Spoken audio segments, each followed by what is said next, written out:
So that's why we can respect, people being Bereans, because they looking to make sure that those things They checking are the so. scriptures. Yeah. So we looked at Hebrews 1 and 8 and 9, and the Father said to his Son, "O God, his throne and the scepter of his righteousness is going to be forever and forever." And talked about us as human beings, that we shall be changed, Yeah. but he will remain the same.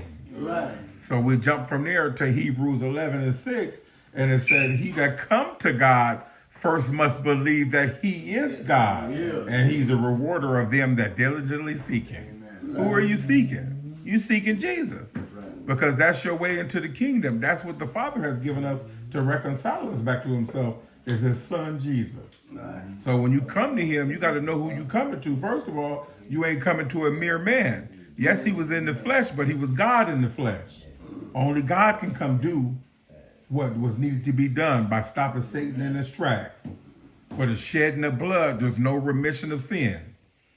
You can't shed your blood and save nobody, but Jesus did, because he had perfect blood.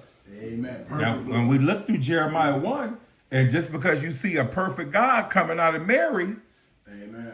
that don't mean that flesh didn't come from the heaven, because God said in Jeremiah, "I knew you before you was in your mother's womb," is what he said. You hear me? Amen. And Jesus said, "I come from heaven and I'm going back to heaven." Yes. So you got to learn how to be in sync with the Bible and listen to what they're saying, instead of the Satan in you just trying to say, "No, that flesh can't come to heaven. Yeah. That flesh didn't go to heaven and didn't go back." When Jesus just said he came from there and he went back.